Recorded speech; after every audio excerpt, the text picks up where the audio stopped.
Bonjour, aujourd'hui je vais vous présenter les principes des pompes à chaleur. Donc c'est un résumé que j'ai fait suite à la rencontre avec Monsieur Delez qui vient du groupe EF4 qui est basé à Gèves. Donc ce sont les principes dont par exemple les différents types de pompes à chaleur. Les pompes à chaleur sont donc des systèmes électriques dont le principe est le même que celui des frigos. Il y a même des pompes à chaleur réversibles qui peuvent chauffer et refroidir. Il y a en premier système le système sol-eau, donc la chaleur est tirée du sol, donc on a un réseau souterrain de tuyaux, soit verticalement comme une sorte de puits, donc avec des tuyaux qui plongent dans le sol, et un autre système est constitué de réseaux horizontaux de tuyaux. Et cette chaleur puisée du sol est envoyée dans le bâtiment via un circuit d'eau chaude classique grâce à une pompe à chaleur. Donc on peut avoir la chaleur tirée du sol qui est envoyée via le compresseur, disons, dans le circuit d'eau chaude de la maison, que ce soit l'eau sanitaire ou l'eau de chauffage. Ça, c'est le premier principe, donc du sol à l'eau. Le deuxième principe, c'est du sol à l'air, donc également des serpentins dans le sol. Mais la chaleur n'est pas envoyée dans des circuits d'eau habituels, mais dans des radiateurs soufflants que je nomme aérothermes. Donc ce sont des petits radiateurs équipés d'hélices, comme un radiateur de voiture si vous voulez, qui envoient la chaleur dans les locaux. Une remarque qui m'a été faite, c'est que les ruisseaux et les petits étangs sont généralement trop froids pour être utilisés comme source de chaleur. Et même, bon, on peut rencontrer des périodes de gel assez importantes et donc qui empêcheraient au système de serpentin de fonctionner. Mais tout ça, bien sûr, dépend de la taille du ruisseau ou de la taille de l'étang. Pour des grandes tailles, ce serait évidemment plus facile. Donc, en dehors des systèmes basés sur la température du sol, qui ne gèle pas à une certaine profondeur, on a d'autres principes qui sont basés sur la récupération de calories dans l'air. Le premier système, c'est le système air-air. Donc, la chaleur est tirée de l'air extérieur et grâce à la pompe à chaleur, ça permet de chauffer le bâtiment via des ventiloconvecteurs, donc des convecteurs équipés de ventilateurs comme des aérothermes ou d'autres choses comme ça, ou des radiateurs qui sont équipés de soufflantes, disons, pour envoyer la chaleur à l'intérieur des locaux. Notre technologie est basée sur la captation des calories de l'air pour envoyer dans un circuit d'eau. Donc là, c'est le principe général de chauffage dans la maison, mais la chaleur ne vient pas d'une chaudière ou quelque chose, mais vient de la pompe à chaleur qui a tiré des calories de l'air. L'eau chaude qui est produite peut chauffer la maison, peut chauffer les espaces via des convecteurs ou des serpentins, par exemple des serpentins au niveau du sol, en dessous du carrelage, mais aussi ça peut chauffer bien sûr l'eau sanitaire, on va appeler alors les pompes à chaleur de ce type, des pompes à chaleur combinées.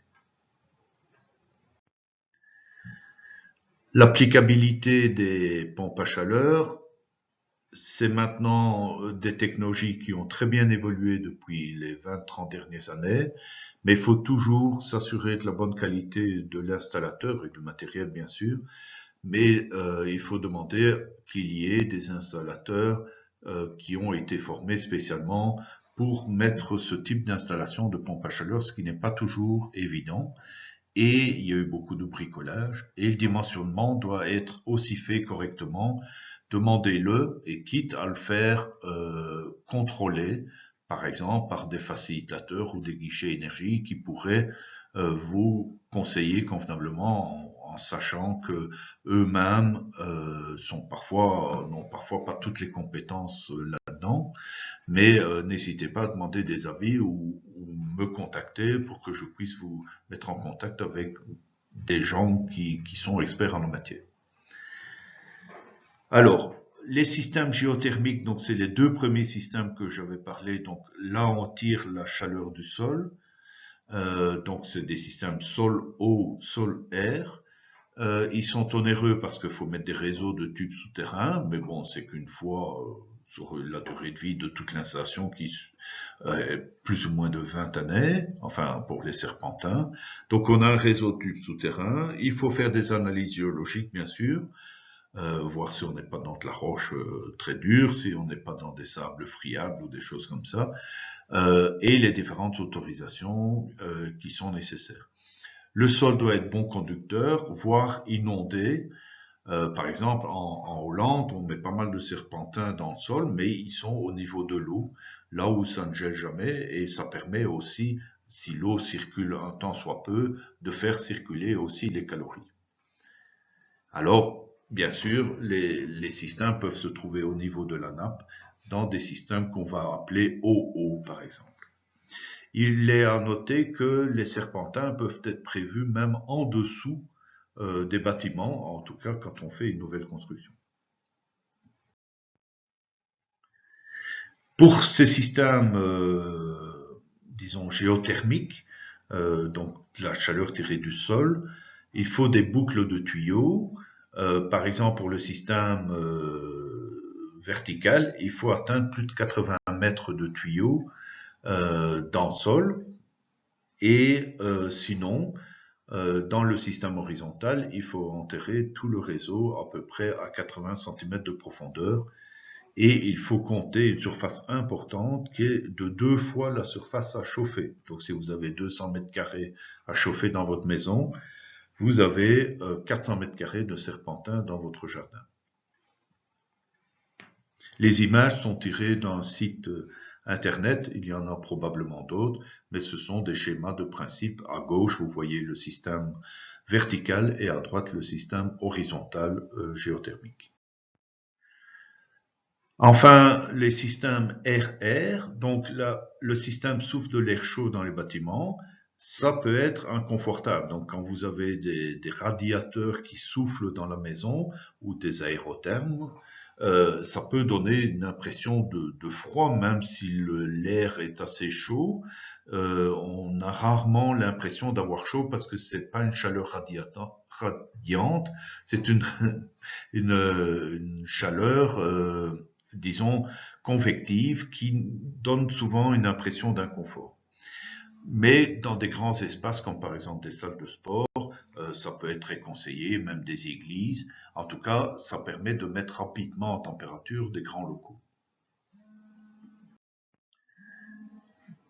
La pompe à chaleur RO, c'est un système plus simple si on dispose de radiateurs à eau chaude ou des tuyaux sous-sol dans le bâtiment. Donc ce sont des réseaux souterrains de tuyaux. Pour une habitation, la pompe à chaleur est placée à l'extérieur ou dans une étable chaude, par exemple. Ça permet, par exemple, dans une étable chaude ou une cave, d'éviter de prendre de l'air déjà trop froid de l'extérieur et d'avoir déjà un chauffage, disons, si on est dans une cave, un petit chauffage naturel, disons, via le sol environnant ou par dans une étable, par le bétail, par exemple, qui permet de chauffer un tant soit peu l'étable. C'est compact, maintenant beaucoup plus compact que dans le passé, et c'est assez silencieux. Attention, on me signale quand même qu'à certaines températures, de moins 5 à plus 5 degrés en tout cas, il peut y avoir des risques de givre importants sur les échangeurs. Et il y a des systèmes de dégivrage qui existent, où on inverse, disons, le système pour dégivrer pendant un certain temps avant de remettre l'installation en route. Ceci peut se faire bien sûr automatiquement, donc attention, renseignez-vous bien auprès des installateurs pour connaître les risques de givre et les systèmes de dégivrage qui sont proposés.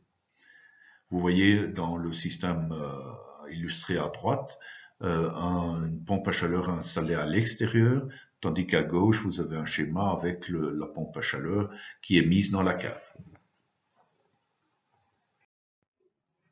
Voilà encore un système avec la pompe à chaleur qui se trouve à gauche du bâtiment. On peut arriver avec ces systèmes à chauffer de l'eau jusqu'à 80 degrés, mais c'est vraiment exceptionnel. En réalité, c'est plutôt 60-65 degrés. Et ça permet d'alimenter des circuits classiques ou des systèmes souterrains de serpentins dans les maisons pour chauffer la maison ou des radiateurs convectifs. Mais attention encore aux promesses, vérifiez bien que c'est la réalité ou visitez des installations qui fonctionnent déjà selon ce principe.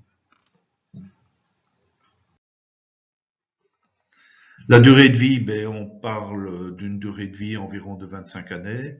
L'entretien annuel, la vérification des pressions du fluide, les frigorigènes, le nettoyage est conseillé.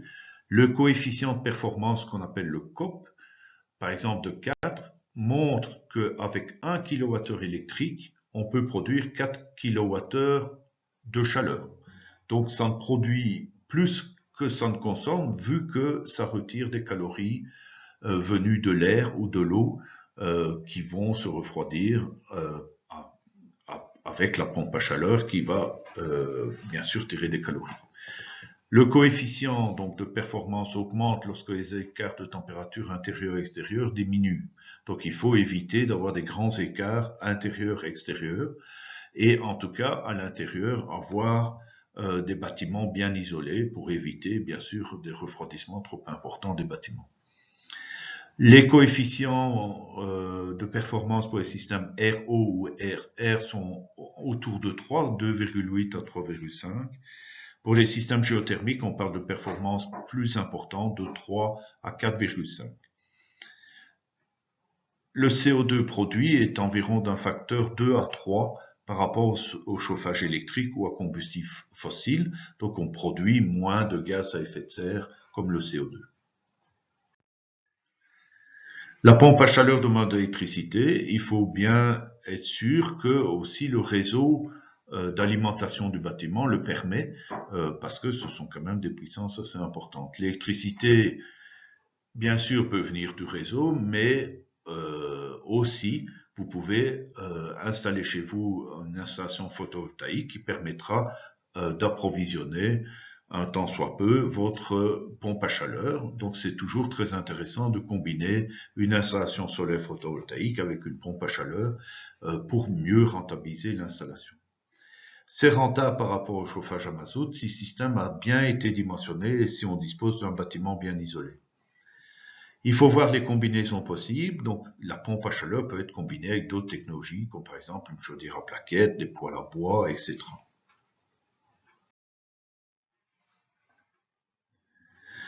Le guide des pompes à chaleur du SPOE, donc ça vous pouvez trouver sur les différents sites internet de la région wallonne ou de F4. Les investissements des pompes à chaleur RO sont à peu près de 70 à 120 euros par mètre carré chauffé. Pour les pompes à chaleur sol-eau, environ 110 à 160 euros par mètre carré chauffé. Un exemple, une maison neuve de 200 mètres carrés avec une pompe à chaleur RO de 10 kW thermique, avec chauffage au rez-de-chaussée et ventilo-convecteur à l'étage, ça va vous revenir de l'ordre de 21 000 euros. Pour information, vous pouvez voir le site de F4 dont je tire pas mal d'informations, mais aussi, je me suis largement inspiré aussi de la brochure Les pompes à chaleur éditée par le SPOE en 2009. Donc n'hésitez pas à prendre contact avec des professionnels ou alors nous contacter pour demander plus de renseignements ou en tout cas plus de contacts pour avoir encore plus d'informations que ceci. Bien sûr, on complétera les informations avec tous les témoignages qui me seront apportés ou tous les reportages que nous pourrions faire sur le terrain.